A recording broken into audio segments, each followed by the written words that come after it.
Bismillahirrahmanirrahim. Assalamualaikum warahmatullahi wabarakatuh.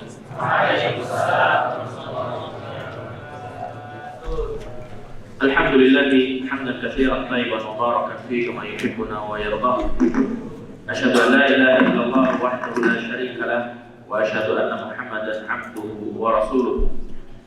Sallallahu alaihi wa ala alihi wa sahbihi wa tabi'in wa man tabi'ahum bi ihsan ila yaumiddin. Rabbana shrah lana sudurana wa yassir lana umurana wahlul 'uqdatam min alsinatina yafqahu aqwalana. Allahumma la 'ilma lana illa ma 'allamtana wa 'allimna ma yanfa'una wa zidna 'ilman ya rabbal alamin. Amma ba'd. Baik, ikhwan sekalian, para santri dan juga asatidz yang dirahmati oleh Allah Subhanahu wa taala. Puji syukur kehadirat Allah Subhanahu wa taala pada kesempatan kali ini kita bisa berhadir, ya, dimudahkan oleh Allah Subhanahu wa taala untuk bisa berhadir di majelis ilmu kita. Insyaallah ini merupakan majelis perdana bagi kita dalam materi adab, ya, dalam materi adab Islam, yaitu dengan judul Ensiklopedia Adab Islam, yaitu adab-adab yang sudah seharusnya bagi kita sebagai seorang muslim untuk bisa mengamalkannya, ya. Namun sebelum pada materi kita, yaitu kenapa sih pentingnya kita untuk mempelajari sebuah adab, ya? Apa sih pentingnya untuk mempelajari sebuah adab atau kita mengetahui dan juga mengamalkan sebuah adab, ya?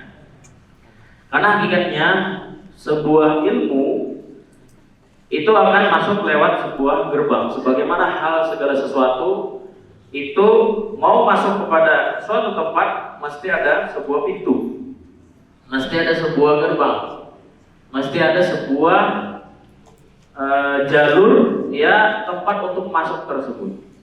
Nah, diantaranya adalah ilmu itu akan bisa masuk ke dalam jiwa kita, masuk ke dalam diri kita sebagai seorang hamba Allah Subhanahu wa taala, itu lewat pintu adab, ya, lewat pintu adab. Makanya diantaranya para salaf terdahulu, mereka itu mendahulukan apa? Mempelajari adab sebelum mempelajari ilmu-ilmu yang lainnya, ya. Sebelum mempelajari ilmu yang lainnya, mereka mengatakan bil adabi tafhamu al-ilma. Dengan adab, ya, maka engkau akan apa? Mudah untuk mempelajari sebuah ilmu, mudah untuk mendapatkan sebuah ilmu. Nah, ini sangat penting bagi kita, apalagi kita sebagai seorang penuntut ilmu, ya, sebagai seorang penuntut ilmu. Maka adab itu sangat penting.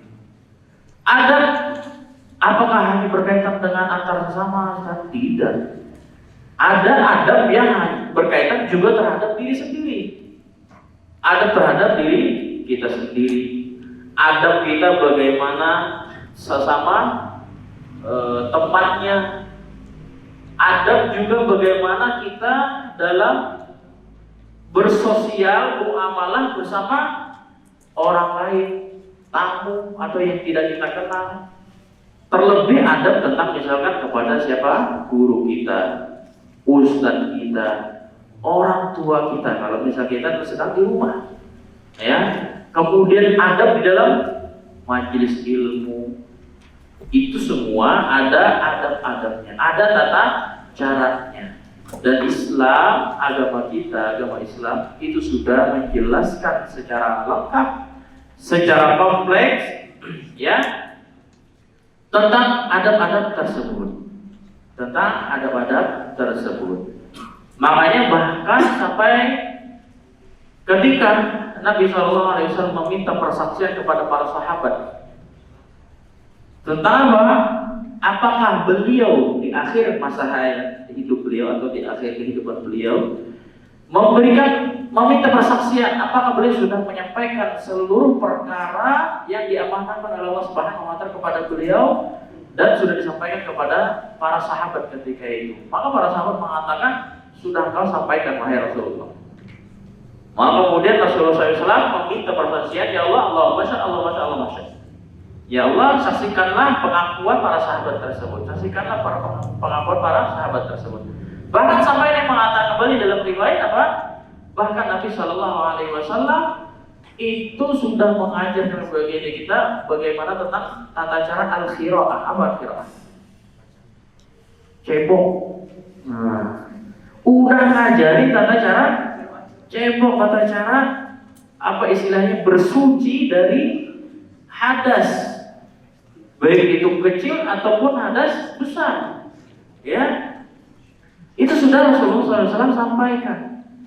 Begitu juga ada sahabat yang lain mengatakan bahkan tidaklah suatu burung terbang, ya dengan kemampuan yang dimiliki kecuali Rasulullah SAW telah memberitahukan tentang hikmahnya, memberitahukan tentang rahasia terhadap burung tersebut dan juga perkara-perkara yang lainnya. Makanya bisa dikatakan ikhwas sekalian, ya, agama Islam merupakan agama yang paling lengkap.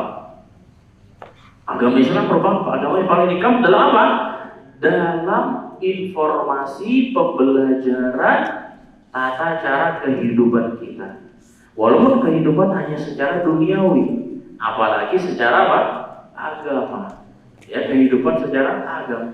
Secara kehidupan duniawi itu Nabi Shallallahu Alaihi Wasallam sudah memberikan warisannya kepada kita semua. Ya, makanya juga Al-Imam Malik rahimahullah beliau pernah mengatakan, ya, ta'allama al-adab, ta'allam al-adaba qabla an tata'allama al-ilma. Hendaknya apa? Pelajarilah dulu sebuah adab. Pelajarilah dulu adab sebelum engkau mempelajari apa? Sebuah ilmu. Al-Imam Malik rahimahullah, ikhwas sekalian, sudah pernah kita sampaikan, itu beliau kalau majelis ilmu muridnya sampai ribuan. Muridnya Al-Imam Malik ketika majelis ilmu itu sampai ribuan. Ibarat kalau kayak masjid ini itu sampai ke keluar ribuan, bayangkan. Masjid kita ini paling mentok 200-300 orang. Menampungnya. Ya, nah ini sampai keluar masjid ribuan orang. Apalagi di dalam majlis dahulu itu nggak ada kayak kita ya sekalian. Sound system nggak ada. Bagaimana cara mereka kemudian apa? Belajar atau menuntut ilmu. Nah itulah yang mana kata para ulama yang lainnya, majlis Imam Malik itu yang dengan jumlah muridnya sampai ribuan, itu memang tidak semuanya adalah untuk mempelajari ilmu dari Imam Malik. Tidak semuanya mau mengambil ilmu yang sedang diajarkan oleh Imam Malik. Tapi banyak juga di antara mereka apa? Ingin mempelajari bagaimana perilaku Imam Malik di dalam menyampaikan ilmu. Bagaimana adab Imam Malik ketika menyampaikan sebuah ilmu di dalam majelis. Begitupun juga sebagian murid ingin mempelajari dan melihat kepada muridnya yang lainnya bagaimana mereka berperilaku, bersikap, beradab di dalam sebuah majelis ilmu. Nah itu makanya kenapa pentingnya sebuah adab, ya, sebuah adab karena dia seperti tadi. Kalau bisa kita ibaratkan seperti pintu, seperti gerbang. Ilmu akan bisa masuk kalau pintu itu terbuka. Dalam arti apa? Kalau kita mempelajari atau mengamalkan sebuah adab di dalam kehidupan kita, ilmu akan mudah masuk ke dalam jiwa kita. Kita mudah untuk menangkap ilmu, mudah untuk mempelajari sebuah ilmu. Walaupun hakikatnya sekali memang masing-masing kita itu berbeda-beda di dalam kapasitas pemahaman, kapasitas apalagi hafalannya, kualitas cara memahaminya, pendalaman dan sebagainya itu berbeda-beda. Begitupun ada yang seorang mudah untuk mempelajari ilmu agama, seseorang ada yang mudah untuk mempelajari ilmu umum, seseorang ada yang mudah untuk mempelajari ilmu bahasa misalkan. Itu masing-masing memiliki tingkatan yang berbeda-beda. Tetapi adalah apa? Yang intinya ilmu bisa mudah untuk kita raih dengan cara kita mengamalkan sebuah adab, beradab di dalam kehidupan kita. Ya, makanya diantaranya apa? Syekh Shalih Al-Utsaimin, hafizahullah taala, beliau salah satu ulama besar di zaman kita, bahkan dikatakan sebagai seorang ulama yang memiliki banyak musnid. Musnid itu memiliki banyak sanad di dalam disiplin ilmu agama. Ya, di dalam disiplin ilmu agama itu beliau banyak sekali memiliki sanad-sanad terhadap disiplin ilmu agama. Beliau mengatakan dengan memperhatikan adab maka akan mudah seseorang meraih sebuah ilmu. Tetapi kebalikannya, sedikit perhatian pada adab maka ilmu akan mudah disia-siakan. Seseorang ya dengan memperhatikan adab maka seseorang akan mudah untuk meraih sebuah ilmu. Begitupun sebaliknya, sedikit perhatian terhadap adab ikhwas sekalian, itu seseorang akan mudah untuk apa? Ilmu tersebut akan mudah untuk disia-siakan. Masuk kanan, keluar kiri, masih mending masih masuk. Lah kalau nggak masuk ke kanan, gimana? Mau masuk aja udah mental duluan. Ini berbahaya buat kita. Artinya apa? Capek-capek kita pondok, capek-capek kita belajar, nggak dapat ilmu sama sekali. Alhamdulillah itu tadi. Bagaimana harapan orang tua kita ikhwas sekalian? Bagaimana kemudian cita-cita kita sendiri pengen menjadi seseorang yang besar? Kita harus memiliki cita-cita ikhwas sekalian. Masing-masing harus memiliki cita-cita. Makanya kalau tidak memiliki cita-cita itu biasanya sering galau, cepat bosanan, ya cepat bosan, cepat galau, apalagi dah. Pokoknya sedikit-sedikit down imannya, futur. Cita-cita harus besar, ya cita-cita harus besar. Sehingga apa? Energi kita benar-benar terkumpul dengan besar juga untuk menggapai cita-cita tersebut. Yang penting apa? Sebesar apapun cita-cita kita, yang paling penting adalah paling bermanfaat untuk umat, paling bermanfaat untuk orang lain. Khairun nas anfa'uhum linnas wa ahsanuhum khuluqa. Manusia terbaik adalah orang yang paling bermanfaat bagi siapa? Bagi orang lain. Dan apa kata Nabi SAW? Yang paling baik akhlaknya. Bagaimana akhlak baik? Dengan cara mempelajari adab-adab, mengamalkan adab-adab Islam di dalam kehidupan kita. Baik adab terhadap diri kita sendiri, terhadap orang lain, terhadap guru kita, terhadap teman kita, terhadap tamu misalkan, ataupun kaum muslimin secara umum, terlebih kepada orang tua, orang terdekat, keluarga, dan yang lain. Maaf ya sekalian? Ya, jadi ini ya, kenapa pentingnya kita mempelajari sebuah adab, ya, sehingga itu yang menurut kita penting bagi kita untuk mempelajari hal tersebut. Karena hakikatnya bagi kita banyak masih kita tidak mengetahui adab-adab secara Islam di dalam kehidupan kita. Nggak usahlah terhadap adab-adab yang lebih besar muamalah ya. Saya sering memperhatikan para santri masuk masjid salah langkah. Apa dulu yang lebih masuk duluan? Kepalanya atau tangannya? Masuk duluan masa kaki kiri? Harusnya apa? Kaki kanan ikhlas sekalian. Masuk masjid loh, tempat terbaik. Khairul biqa' fil ard. Tempat terbaik yang paling dicintai oleh Allah Subhanahu wa taala. Masa kita kemudian masuk kaki kiri. Sudah itu masuknya berasa kurus lagi. Lupa doa. Nah, sering kayaknya gak doa. Bahkan mungkin gak tahu belum doanya. Iya kan? Habis gitu akhirnya keluar masjid kaki kanan. Masuk toilet kaki kanan. Keluar toilet kaki kiri. Kebalik ya mas kalian. Ya, kebalik. Ini masih banyak yang kita perhatikan tidak memperhatikan seperti ini. Ya. Makanya penting bagi kita untuk mempelajari tata cara seperti ini. Sekalian, sunnah kecil itu akan menjadi pahala begitu besar di sisi Allah Subhanahu wa Ta'ala kalau kita mengamalkannya dengan ikhlas. Bayangin cuma pakai sendal, kalau kita sesuai sunnah malah dapat pahala. Masuk ke masjid sesuai dengan sunnah, tambah gede pahalanya. Keluar masjid sesuai dengan sunnah, sesuai dengan adab Islam, tambah lagi pahalanya. Malah jangan kemudian masuk ke tempat paling mulia gak bernilai apa-apa, karena gak perhatikan adab. Gak perhatikan adab. Ini masih ada terhadap diri kita sendiri loh. Belum ada terhadap orang lain, sesama teman, terhadap gurunya, orang tuanya. Termasuk tata cara kita bagaimana berbicara sama guru kita, sama ustadz kita.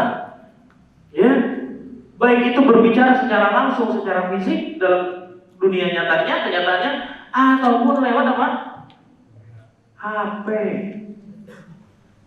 Atau lewat HP. Betapa banyak kemudian muridnya bilang ke ustadznya dengan tat.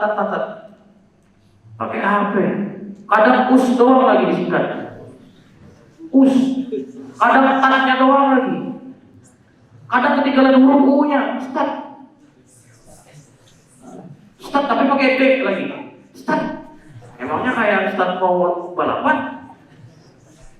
Perlu kita untuk memperhatikan seperti ini, Mas sekalian. Perlu bagi kita untuk memperhatikan.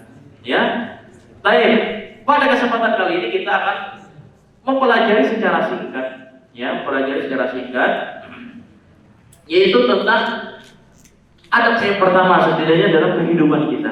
Berawal dari apa? Adab bangun dari tidur.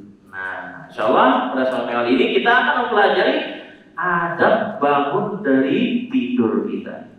Bagaimana hakikatnya agama Islam mengajarkan kepada kita bangun dari tidur, bangun dari tidur. Nah, hakikatnya sekalian, bangun dari tidur itu merupakan adalah nikmat yang sangat besar dari Allah Subhanahu wa Ta'ala. Merupakan nikmat yang sangat besar dari Allah Subhanahu wa Ta'ala. Kenapa? Karena Allah Subhanahu wa Ta'ala masih memberikan kita jatah umur, masih memanjangkan umur kita. Bayangkan kalau kita tidur kemudian lepas sama sekali gak bangun. Kayak kemarin saudara kita yang baru meninggal, salah satu saudara kita, gak ada rasa sakit sebelumnya, sakit parah gak ada. Sakit parah beliau gak ada. Beliau hanya cuma merasa sedikit pegel, sedikit sesak napas, dipijit sama ayahnya beliau, dipijit pagi-pagi kemarin. Kayak apa kemarin kita? Kemarin kan ya? Kemarin kita dipijit, habis dipijit apa? Pengen istirahat di kamar, tidur-tiduran. Gak taunya apa? Lepas sekalian, gak ada tanda-tanda mau meninggalkan. Lepas sama sekali akhirnya. Tetangga saya juga punya tetangga di Kalimantan. Ba'da sholat asar setelah dari masjid pulang ke rumah, tidur-tiduran di kamar. Alhamdulillah, masya Allah, rupanya apa? Sekalian lepas tidur sekalian sepanjang, gak bangun lagi. Tidak ada rasa sakit sebelumnya, tanda-tanda mau meninggal. Kemudian saya juga punya bibi, sama di kampung punya bibi.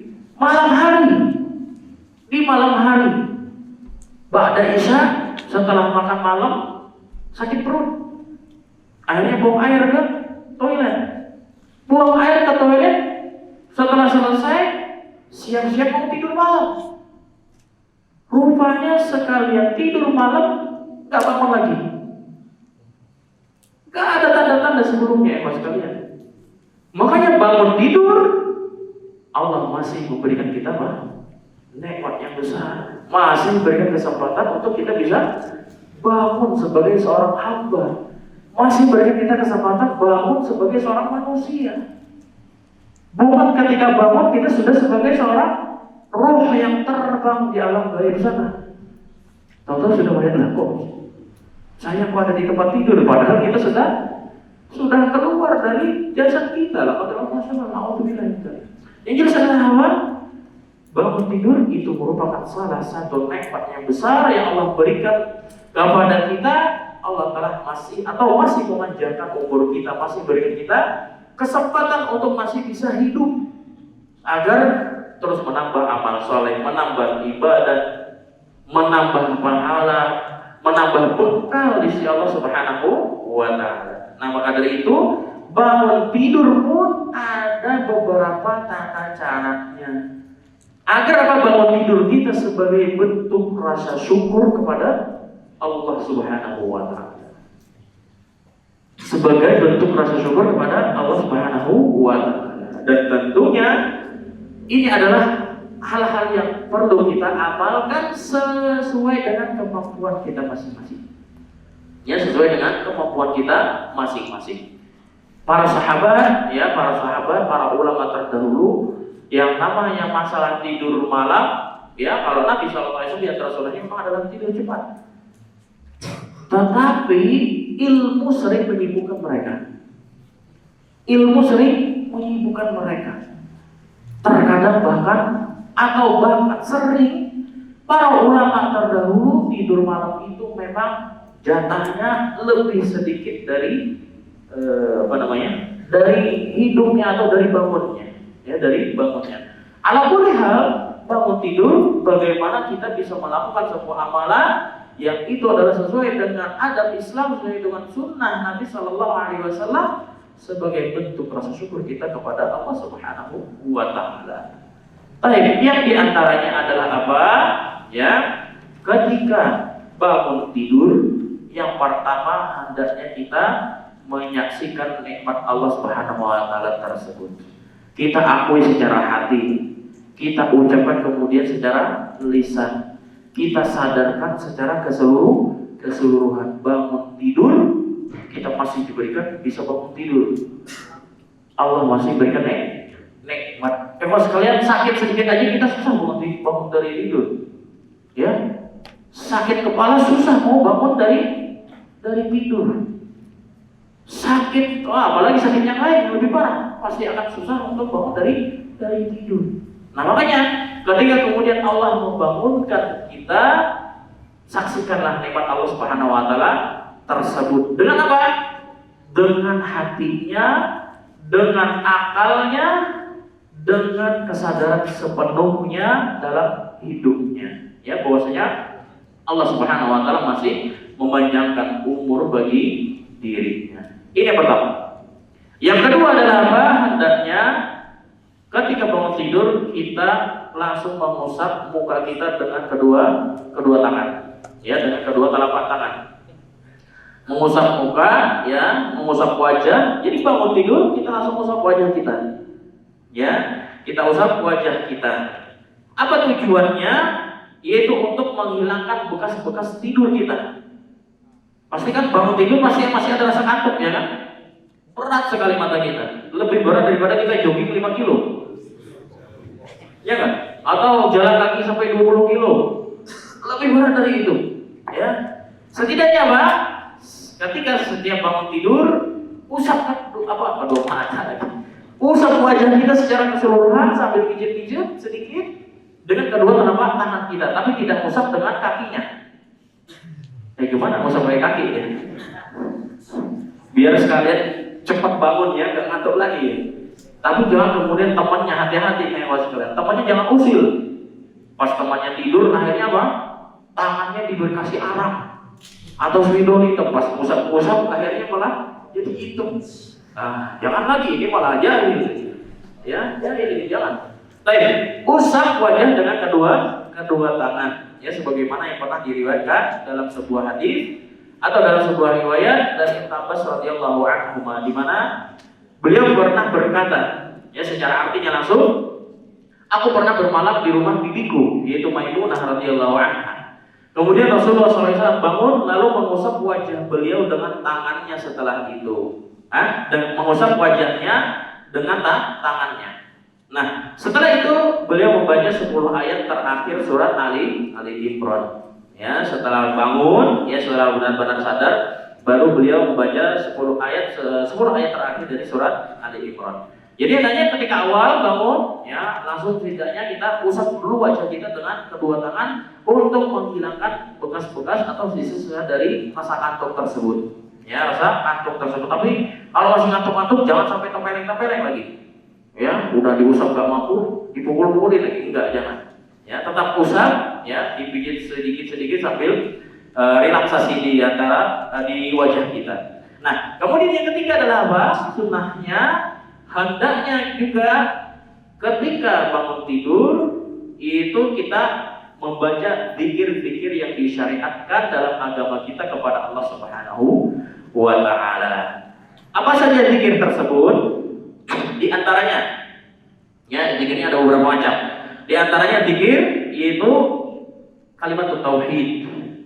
Ya, kalimat tauhid atau kalimat tahlil. La ilaha illallah la ilaha illallah wahdahu la syarikalah. Lahul mulku wa lahul hamdu wa huwa ala kulli syai'in qadir. Ya, wa huwa ala kulli syai'in qadir. Ini ada yang sampai segini. Ada yang sampai melanjutkan apa? Wa subhanallah walhamdulillah wa la ilaha illallah wallahu akbar wa la haula wa la quwwata illa billahil aliyyil azim. Jadi bangun tidur kita sudah mengucapkan kalimat tauhid. Ini harapannya apa?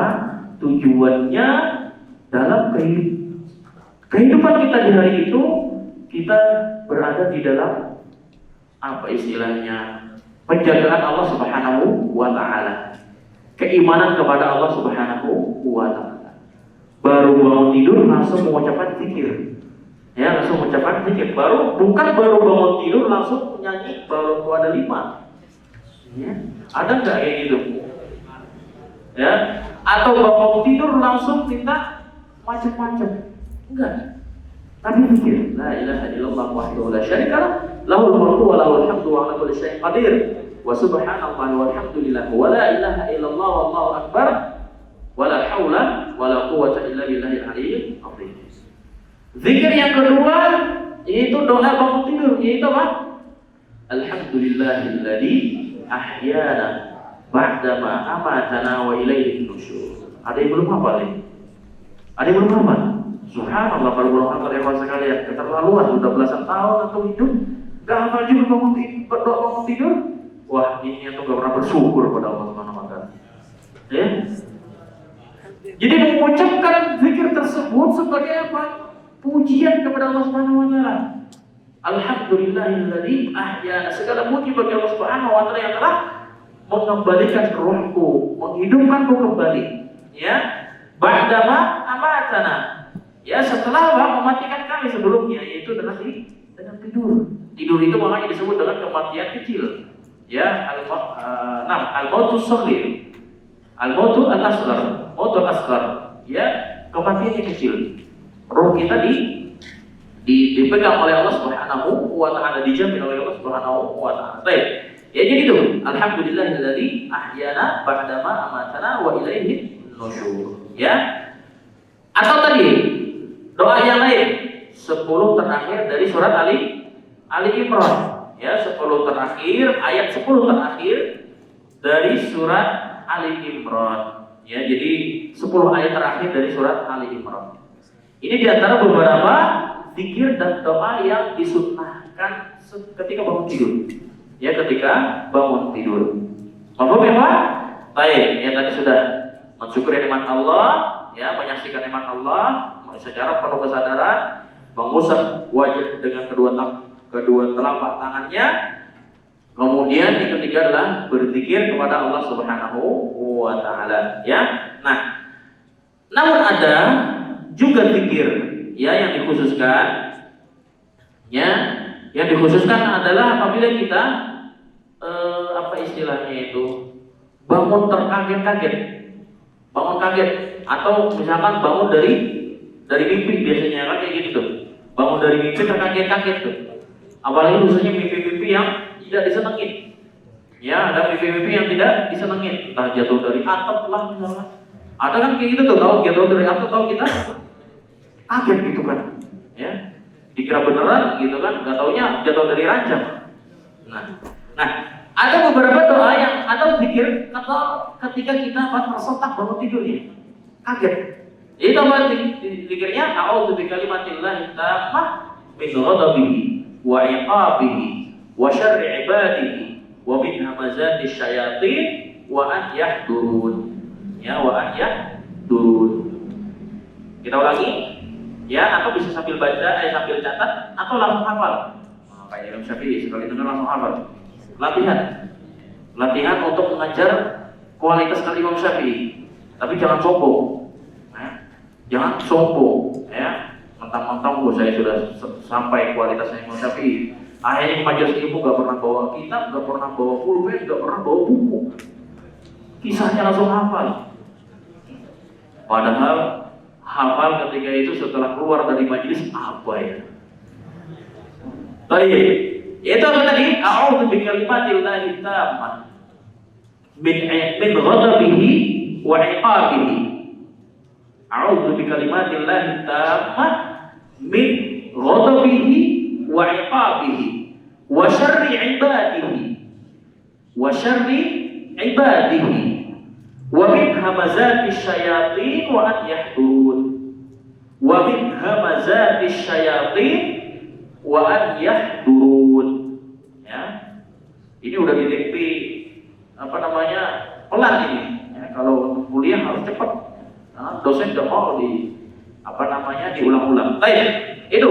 Ya, yang ketiga. Itu yang ketiga. Ada beberapa sunnah yang lain. Baik, sisa berapa ini? Masih lumayan ya. Baik. Kita lanjutkan. Yang keempat, sunnah yang keempat adalah setelah bangun tidur hendaknya apa? Kita disunahkan untuk bersiwak. Ya, disunahkan untuk bersiwak. Kalau kita ada siwak kayunya, tafadhol, itu dipakai setelah bangun tidur. Atau dengan cara apa yang lainnya? Dibiasakan kepada kita menggosok gigi. Jangan gosok gigi itu seminggu sekali. Jangan gosok gigi seminggu sekali. Ya, naudzubillah tuh. Masa seminggu sekali? Laulal Jum'ah ma ghasaltu asnani. Kalau enggak Jumat saya enggak akan gosok gigi. Atau laulal Jum'ah ma ghasaltu jasadi. Ada seperti itu ya sekalian, ya. Kalau enggak Jumat kayaknya enggak mau mandi atau bersih-bersih. Jangan sampai, ya. Setiap bangun tidur hendaknya bersiwak. Ya, sempat kalau bersiwak. Kalau jika ada siwak yang kayunya, tafadhol itu dipakai. Ya, setelah berzikir dipakai, kemudian masuk ke tempat tidur. Sambil mau jalan untuk wudhu misalnya, ya kan, atau ke toilet.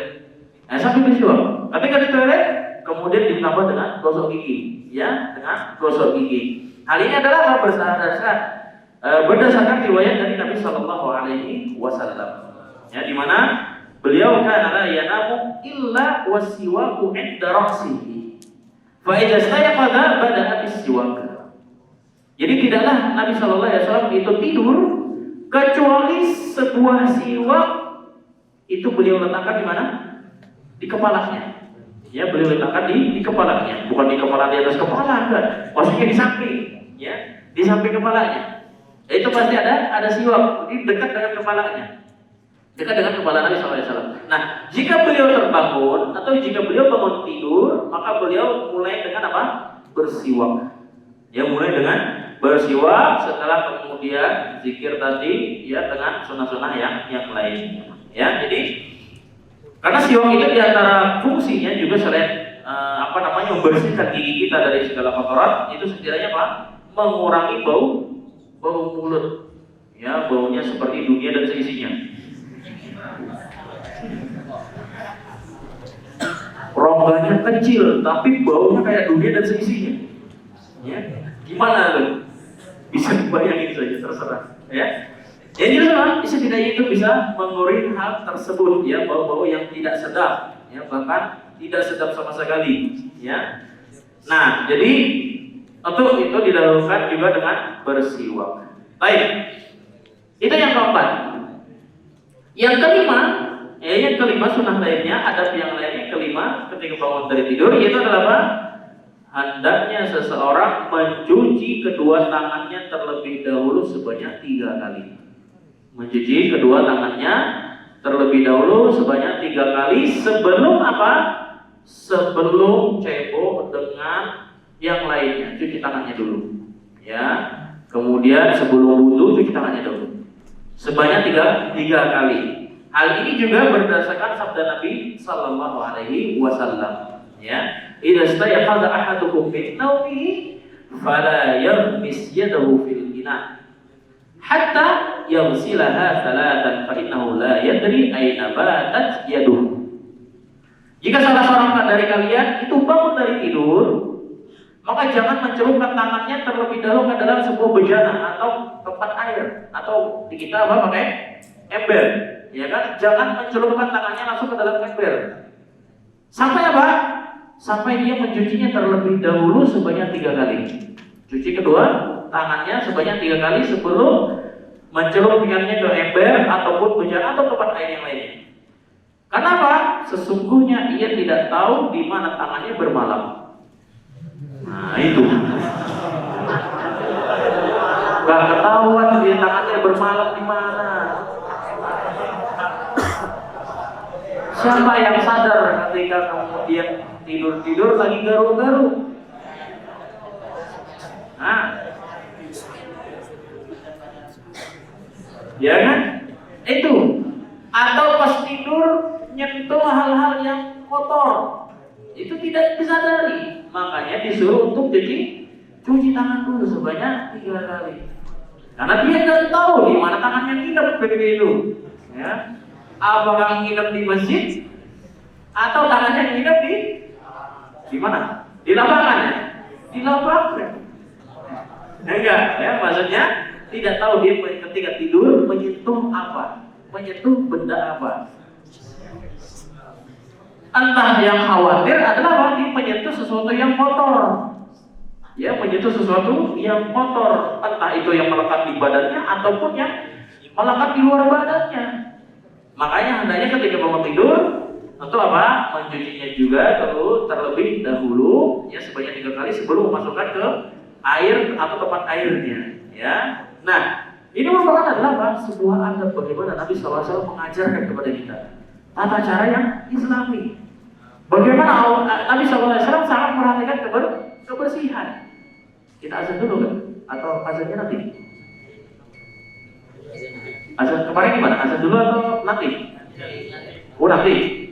Baik. Berapa menit? Baik ya. Ya udah, berarti nanti 1 jam yang berikutnya. Baik, ya. Selanjutnya tadi apa? Ya tadi mencuci kedua tangan sebanyak 3 kali sebelum kemudian dia wudhu ataupun menjelupkan ke embernya atau air tempat airnya. Ya, karena kata Nabi SAW dia tidak tahu di mana tangannya tersebut bermalam atau menginapnya. Ya, baik. Karena tadi nggak tahu entah dia menyentuh sesuatu yang kotor atau pas lagi tidur dia keringetan. Nah itu kan juga kotor. Dia keringetan, ya kemudian dia usap keringatnya dengan tangannya, itu adalah sesuatu yang juga yang kotor. Ya, sehingga itu perlu untuk dibersihkan terlebih dahulu. Baik. Yang selanjutnya, ini udah berapa? Kelima ya. Yang keenam, ya adab yang keenam, yaitu adalah apa? Berwudu. Nah, setelah mencuci kedua tangan tadi, hendaknya kita lanjutkan dengan berwudu. Ya, jika memang ketika kita bangun tidur tidak ada hadas besarnya, maksud dalam arti hadas besar itu yang tidak mengharuskan bersuci secara besar, tidak harus mandi wajib, ya, tidak harus mandi wajib, maka dicukupkan dengan berwudu. Tapi ini kan kadang laki-laki nih, apalagi antum sudah usia SMA, masa-masa remaja, di mana masa-masa sudah puber. Apa di antara tanda puber? Adanya mimpi, ya, mimpi indah. Ya. Ya, mimpi indah. Ya. yang akhirnya indahnya sambil berenang. Enggak taunya apa basah beneran. Setelah bangun tidur tahu basah. Entah basah keluar air maninya atau air kencingnya. Ngompol, ada yang masih ngompol besar seperti ini. Ya Allah. Alhamdulillah kalau masih ngompol. Ayo. Jangan ya sekalian. Baik, ya kita kembali. Ya.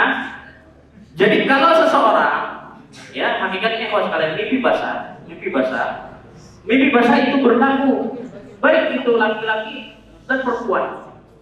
Mimpi basah juga ada buat perempuan. Ya, mimpi basah juga ada buat perempuan. Nah, yang jelas kalau seseorang ketika bangun tidur dia termimpi dan mendapati basah dan itu adalah basah yang tidak bukan air seniknya, maka di situ dia wajib untuk bersuci secara besar. Dengan apa? Mandi wajib. Ya, mandi wajib karena itu sudah dalam masa puber. Itu masa puber diantaranya dengan apa? Mimpi basah. Ya, selain apa? Ada yang sudah tumbuh jenggot, ya, ada yang sudah tumbuh kumis, bahkan ada yang sudah ubanan. Iya kan? Artinya apa? Sudah masa puber. Ya, sudah masa puber. Tapi masa kalian masih penting kalau rambut yang uban. Lah kalau kumis yang uban. Gimana?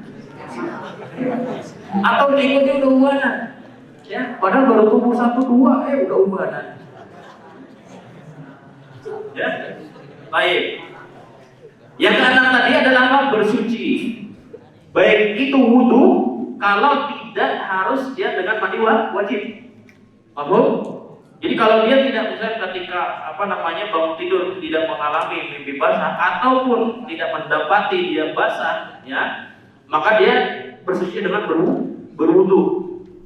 Tetapi bersucinya bukan hanya kemudian anggota wudunya yang dibersihkan, tidak. Sebelum berwudu, ya kan setelah apa tadi mencuci kedua tangan, hendaknya dia apa? Juga mencuci 2 lubang kotorannya. Ya, 2 lubang kotorannya. Ubul dan dubur. Ya, ubul dan dubur. Makanya penting ketika setelah bangun tidur itu kita buang air. Kalau memang kita mau buang air kecil, silakan buang, jangan dipelihara. Jangan dipelihara. Sakit nanti, yakin, benar. Ya. Jangan sampai alhamdulillah kemudian malah jatuh pada sakit, ya benar. Ya. Buang air. Sehingga apa? Kita sekaligus untuk membersihkannya. Membersihkan 2 saluran kotoran tersebut.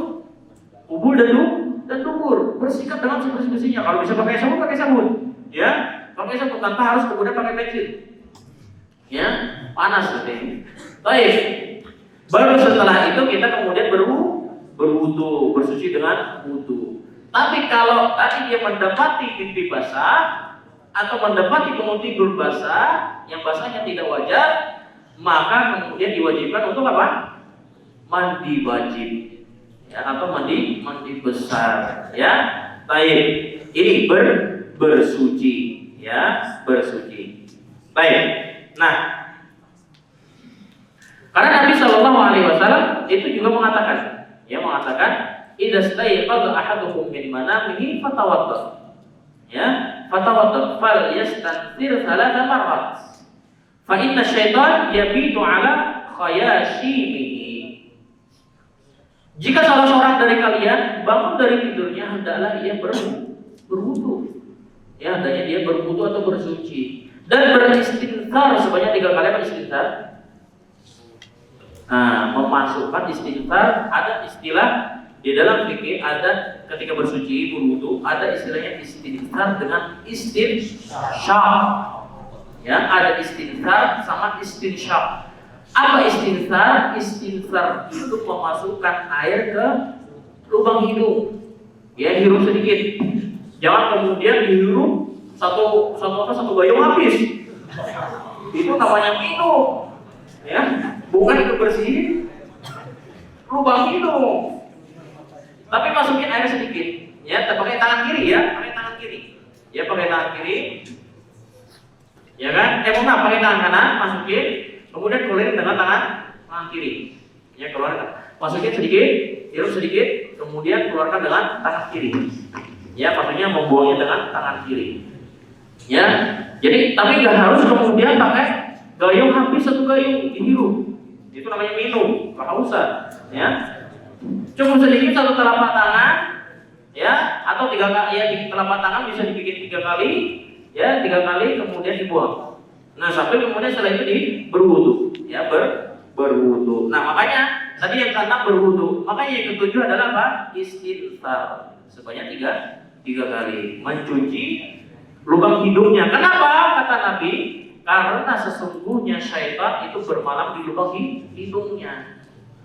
Syaitan itu bermalam di lubang hidungnya. Ya, maka penting bagi kita untuk membersihkannya dengan air tersebut. Apalagi kalau yang meler. Nah, yang meler penting juga bangun tidur itu dibersihin. Ya, lagi meler atau lagi pilek, ya, flu atau mampet, itu penting tuh. Bagus untuk kita bersihkan dengan air. Ya, dengan air sehingga pileknya atau mungkin lendirnya itu bisa keluar. Selain secara syariat, bisa jadi setan itu kemudian menginap di situ secara gratis lagi.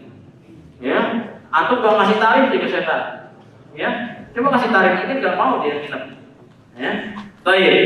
Nah, jadi sama istinthar sebanyak 3 kali. Jadi tadi berwudu, kemudian istinthar ini kapan? Memang baiknya adalah sebelum berwudu. Ya, sebelum berwudu, yaitu mencuci anggota wudunya, yaitu membasuh lubang hidungnya dengan air tadi, ya, dengan menghirup sedikit, ya, kemudian keluarkan sebanyak 3 kali. Ya, diulang 3 kali. Baik. Itu yang ketujuh. Mampu sampai sini ya, pada dicatat sebagian. Baik. Yang selanjutnya adalah apa? Sunnah setelahnya. Setelah tadi kita bangun tidur, ya kan? Mengusap mensyukuri nikmat Allah Subhanahu wa taala. Mengusap wajah kita dengan telapak tangan sambil pijit-pijit mungkinnya sedikit, ya, sebagai relaksasi. Kemudian dengan itu sambil berzikir la ilaha illallah wahdahu la syarikalah lahul mulku wa lahul hamdu wa huwa ala kulli syai'in qadir sampai akhirnya, atau doa yang lainnya alhamdulillahilladzi ahyana ba'dama amatana wa ilaihi nusyur. Sambil kemudian kalau mau baca tadi 10 ayat terakhir dari surat Ali Imran. Nah, baru kemudian kita berangkat untuk bersuci, ya, bersihkan diri. Kalau ada yang mau mandi juga, walaupun tidak harus mandi, tafadhol. Mana itu juga bagus. Ya, bagus. Jadi mandi sebelum subuh itu sebenarnya bagus. Ya, itu sebenarnya bagus. Karena itu ada di dalam ilmu tibbun nabawi. Ya, di dalam ilmu tibbun nabawi. Makanya teman-teman atau para santri siapapun itu, kalau bisa kata dia sebenarnya demam itu kan panasnya rada tinggi, ya, rada tinggi. Itu sebenarnya di antara merendahkan atau apa istilahnya, menurunkan panasnya demamnya itu dengan mandi. Khususnya mandi sebelum subuh. Apalagi air kita kan paling fresh tuh, ya kan? Paling fresh. Ngantuk dipercikit sedikit aja langsung bangun, ya kan? Apalagi kalau diguyur. Mau diperhatiin? Ya. Kayaknya praktekin nanti setiap musimnya bawa gayung banguninnya.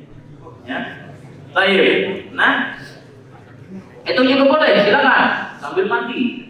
Ya, bersih-bersih badannya, mandi, itu seger banget. Ya, seger banget. Tambah kemudian dengan bersuci berwudu tadi. Ya. Nah, baru setelah bersuci kita sudah semuanya beres, ya, bersih sudah badan kita. Kemudian apa? Setelah itu jangan tidur lagi. Tapi apa? Hendaknya kita setelah bersuci dari bangun tidur tadi, kita melaksanakan sholat. Ada yang mengatakan para ulama dengan istilah sholat istiftah. Sholat ringan 2 rakaat sebagai apa?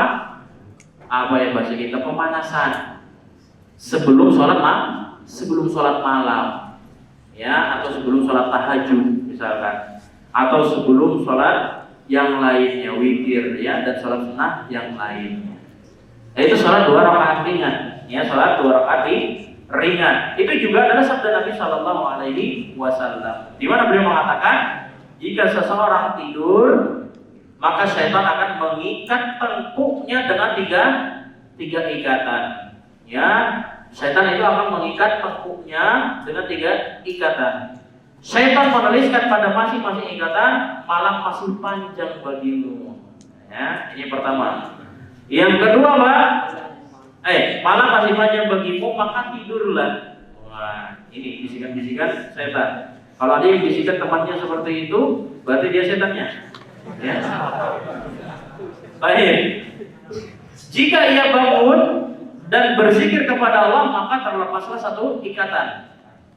Ya, terlepas satu ikatan. Jika ia berwudu, maka terlepaslah 1 ikatan yang lainnya. Paham?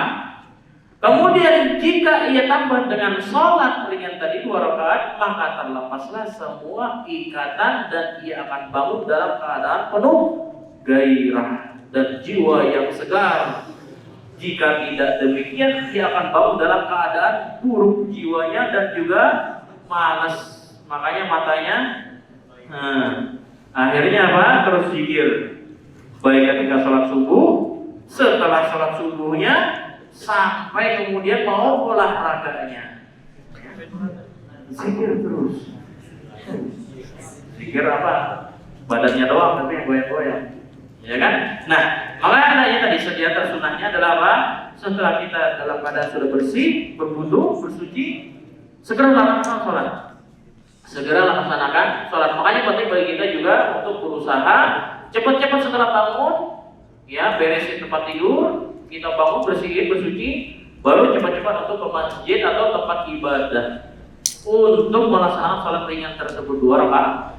2 rakaat sholat sunnah, 2 rakaat dalam keadaan kita sudah dalam keadaan suci, ya, sehingga setelah itu melaksanakan hari itu dalam keadaan apa? Semangat iman yang kuat, jiwa yang seger, ya, jiwa yang seger. Baik, itu yang ke-8. Nah, yang ke-9,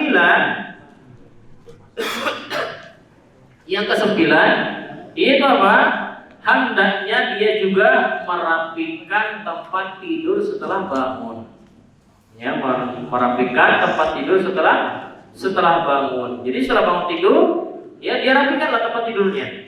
Ya, dia rapikan tempat tidurnya. Jika ada pakaian yang masih berserakan, bantalnya ataupun yang lainnya, dirapikan sebisa mungkin. Ya, sebaik mungkin.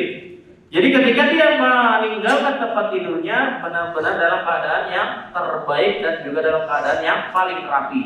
Ya, sehingga orangnya memang dikenal dengan kerapihan, kebersihan, ya, keteraturan, kedisiplinan dan lain sebagainya, tidak acak-acakan, ya, enggak acak-acakan.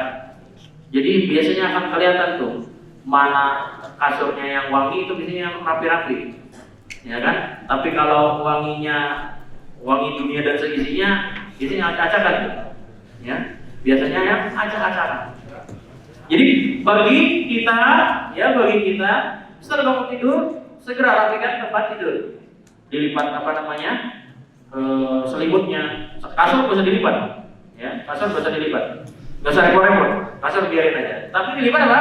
Selimutnya, rapikan bantalnya. Jika ada pakaian yang masih berserakan, kemudian dirapikan, ya, digantung di tempat yang sudah semestinya. Baik, ya. Kemudian yang terakhir, nah, yang terakhir adalah yang terakhir itu selain tadi kita sunnah-sunnah yang lainnya, bersuci, ya kan, kemudian sholat, merapikan tempat tidur, memang sangat disunnahkan kita bangun cepat-cepat, ya, bangun sebisa mungkin untuk cepat-cepat, semampu kita dengan secepatnya pagi-pagi, agar kita masih bisa melaksanakan, ya tadi, sholat malam lah, bahkan bisa masih sampai untuk murojaah lah, atau untuk persiapan hafalan kita mengaji, ya. Karena waktu sahur itu adalah waktunya apa? Diberkahi oleh Allah Subhanahu wa Ta'ala, ya. Fa inna sahur barakah. Sungguhnya waktu sahur itu adalah waktu yang berberkah. Dan di waktu sahur tersebut juga Pak, Allah Subhanahu wa taala masih turun di langit dunia. Masih turun di langit dunia menyaksikan hamba-hambanya siapa yang berdoa kepada Allah Subhanahu wa taala akan diijabah oleh Allah. Siapa yang meminta akan Allah berikan.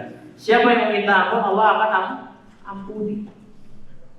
Bahkan siapa yang juga tilawatul Quran, Allah menyaksikan tilawahnya. Ya. Jadi waktu sahur ya bangun cepat-cepat itu adalah memang waktu terbaik untuk kita bangun tidur. Hingga diawali kehidupan kita di hari itu dengan ketaatan kepada Allah Subhanahu wa taala. Nah, dan jangan lupa ya ini yang sunnah terakhirnya adalah apa? Kita juga bangunkan keluarga kita. Kalau kita di asrama, kita bangunkan teman kita bangunkan saudara kita bangunkan yang lain, ya, kita bangunkan yang lain. Karena itu adalah di antara sunnah Nabi Sallallahu Alaihi Wasallam. Karena Nabi pun pernah bersabda, ya. Pernah bersabda, "Idza stayaqadha ar-rajulu minal laili wa ayqadha ahlahu fa shallaya rak'atayn kutiba minadz dzakirina Allaha katsiran wa dzakirat." Jika seorang laki-laki bangun pada malam hari lalu membangunkan istrinya atau keluarganya, kemudian keduanya salat 2 rakaat, niscaya mereka berdua akan ditulis sebagai orang yang banyak berzikir kepada Allah Subhanahu wa taala. Begitupun kita, ya, kita bangunkan saudara kita yang ada di kamar, yang ada di asrama. Jangan dibiarkan, ya, jangan mau jadi orang soleh sendiri, ya. Masuk surga itu bareng-bareng, tapi jangan masuk neraka bareng-bareng. Ya, masuk surga bareng-bareng, maka kita ajak yang lainnya, ya. Jika enggan untuk bangun, boleh dengan cara apa? Dipercikan air. Maka yang susah bangun dipercikan air, jangan marah, jangan emosi ya Pak sekalian. Ya, jangan emosi kalau dibangunin pakai air. Dipercikin doang cuma seember kok. Ya. Enggak banyak-banyak, cuma seember, enggak juga 1 galon, apalagi satu toren. Ya. Cuma dipercikin air, maka jangan emosi dan jangan marah. Justru harusnya kita bersyukur. Harusnya kita bersyukur bahwasanya kita masih diperhatiin sama saudara kita, masih diperhatiin sama teman kita, masih diperhatiin sama keluarga kita. Ya, jadi seperti itu. Ya. Ya, dan ini juga membangunkan keluarganya. Nah, kalau misal kata antum sudah nanti dalam keadaan atau hidup berumah tangga, maka bangunkan istri antum. Ya. Bangunin istri antum. Jadi bangunin juga, jangan kemudian bangun sendiri, antum sholat sendiri, dibiarin istrinya, jangan. Sebisa mungkin juga untuk apa? Bangunin, ya. Sebisa mungkin untuk dibangunin untuk bisa sholat juga sholat malam, ya, bisa sholat malam. Karena Rasulullah SAW juga pernah mengatakan rahimallahu rajulan qama minal laili fa shalla. Allah merahmati seorang laki-laki yang bangun di malam hari lalu mengerjakan salat, dan juga Pak, yang qadha atau fa shalla, yang juga dia membangunkan istrinya, kemudian dia pun juga turut untuk mengerjakan sholat. Allah akan rahmati orang tersebut dan Allah akan rahmati keluarganya, ya. Maka penting bagi kita juga seperti ini untuk membangunkan keluarga kita, yaitu diantara sunnahnya. Jadi artinya kalau kita kehidupan di mana di pondok, ya, setelah bangun tidur, ya kita tadi sudah amalkan sunnah-sunnah yang tadi, mengusap muka dengan kedua tangan, kemudian berzikir, bersuci, bersiwak, kemudian merapikan tempat tidur. Nah, sebelum kita meninggalkan kamar kita untuk menuju ke masjid misalkan, sempatkan bangunkan teman kita. Atau sebelum bersuci kita bangunkan teman kita. Ya, sebelum bersuci kita bangunkan teman kita yang lainnya. Jadi agar teman kita juga akan mendapatkan keberkahan, mendapatkan pahala, mendapatkan kebaikan. Masing-masing apa ya Pak sekalian mengajak kepada yang lain. Ikhwas sekalian, penting bagi kita semua untuk menanamkan pertemanan itu secara keimanan. Menanamkan ikatan persaudaraan secara keimanan. Ya, terkadang kalau kita mengajak orang, yang mengajak teman kita kebaikan, itu bisa menjadi adalah pembela, hakikat yang membela kita. Bukan hanya kehidupan di dunia, tetapi ketika di akhirat. Kalau kemudian ada salah satu teman kita yang sudah masuk surga duluan, dia masih akan ingat kepada temannya, sahabatnya, orang yang dicintai secara keimanan di dunia. Dia akan bertanya kepada Allah Subhanahu wa Ta'ala, mana teman saya dulu yang ketika di dunia dia bisa mengingati saya, sering menasehati saya, sering mengajak kepada kebaikan, sering mengajak untuk ketaatan kepada wahai Allah, mana teman saya? Aku nggak ada di surga. Maka Allah Subhanahu wa Ta'ala menyuruh hamba tersebut apa? Coba cari neraka. Ada nggak dia neraka? Kalau ada, kata Allah Subhanahu wa Ta'ala, tarik dia dan masukkan ke dalam surga. Itu pentingnya ikhlas kalian, pertemanan, ikatan persaudaraan karena apa? Keimanan kepada Allah Subhanahu wa Ta'ala akan menjadi penolong satu dengan yang lainnya di sisi Allah Subhanahu wa Ta'ala.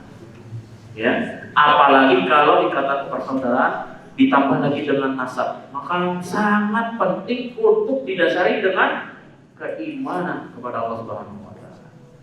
Agar apa? Bisa saling menjadi penolong ketika di akhirat kelak. Masing-masing mengharapkan pertolongan di akhirat yang sekalian. Ketika kita dihidupkan kembali setelah dari kematian, dibangkitkan kembali oleh Allah Subhanahu wa Ta'ala, masing-masing kita akan lupa terhadap apa yang ada dulu di kehidupannya. Seorang suami sudah lupa sama istri dan anak-anaknya. Seorang istri akan lupa terhadap suami dan anak-anaknya. Orang tua akan lupa terhadap anak-anak. Anak-anaknya akan lupa juga terhadap orang tuanya. Apa? Masing-masing sibuk untuk mempertanggungjawabkan dirinya sendiri di hadapan Allah Subhanahu wa Ta'ala. Makanya Nabi mengatakan semuanya nanti masing-masing akan dihidupkan dalam keadaan apa? Telanjang bulat. Tidak ada selai kain pun, tidak ada selai benang pun. Yang laki-laki seperti keadaan sebelum dinitan, tanpa alas kaki. Para sahabat sampai bertanya kepada Rasulullah, ya Rasulullah, apakah kita akan kemudian melihat aurat masing-masing dan yang lainnya? Kata Nabi SAW, untuk melihat seperti itu kita nggak sempat. Kenapa? Perkara awal dibangkitkan manusia itu perkaranya sangat dahsyat. Masing-masing sudah lupa terhadap apa yang ada di dalam dirinya, kecuali mereka sibuk untuk mempertanggungjawabkan apa yang telah dia perbuat selama kehidupan di dunia di hadapan Allah Subhanahu wa Ta'ala. Makanya jangan egois, ya, jangan egois. Apalagi kalau dibangunin mukanya langsung masam. Jangan ya mas kalian. Itu tanda bukti kalau kita perhatian kepada salah satu dengan yang lain. Ada yang perhatian terhadap kita. Ya, ada perhatian. Dibangunin itu jangan kemudian sama marah. Dibangunin sebenarnya kita bersyukur. Nah kalau dibangunin kita gak bengong, artinya kita sudah lepas dari dunia ya mas kalian. Sudah lepas. Apakah kemudian kita egois, gak ada yang kemudian ngurus itu mayat kita, jenazah kita? Enggak ya mas kalian. Kita hidup butuh sosial. Sampai mati pun kita masih butuh pertolongan orang. Siapa yang akan mewakili? Siapa yang kemudian mau mewakili jasanya sendiri? Gali kuburannya sendiri, kemudian tidur setelah itu timbun sendiri. Enggak ada. Ya, jadi semuanya saling tolong-menolong dalam satu kekeluargaan dan hubungan satu dengan yang lainnya. Ikatlah dengan keimanan, secara keimanan kepada Allah Subhanahu wa Ta'ala. Baik, mas kalian itu pada kesempatan kali ini, wallahu ta'ala bishawab. Ini jadi diawali dengan tadi. Ya, adab dari bangun tidur dulu. Ya, adab dari bangun tidur. Ya, insya Allah nanti akan kita lanjutkan pada kajian berikutnya atau pertemuan berikutnya dengan adab-adab yang lainnya. Ya, adab-adab yang lainnya. Baik, karena waktunya sudah lewat hampir setengah jam ya, hampir setengah jam. Kita cukupkan sampai sekian. Hadanallahu wa iyyakum ajma'in. Ya, nasallallahu lana wa lakum at-taufiq wa sadad. Karena nasallallahu ayyanfa'ana bima ta'allamna wa ayyaj'alana mimman yastami'ul qawla fayattabi'una ahsanah. Semoga Allah Subhanahu wa Ta'ala terus menjaga kita, terus memberikan kita hidayah petunjuknya dan juga memberikan kita hidayah taufiknya. Dan dengan itu kemudian sebab Allah Subhanahu wa Ta'ala masih mengistiqomahkan kita untuk berada di jalan Allah Subhanahu wa Ta'ala. Baik, kita tutup dengan kafaratul majlis. Subhanallahi wa bihamdika, asyhadu an la ilaha illa anta, astaghfiruka wa atubu ilaik. Sallallahu ala nabiyina Muhammad wa ala alihi wa sahbihi wa sallam. Assalamualaikum warahmatullahi wabarakatuh.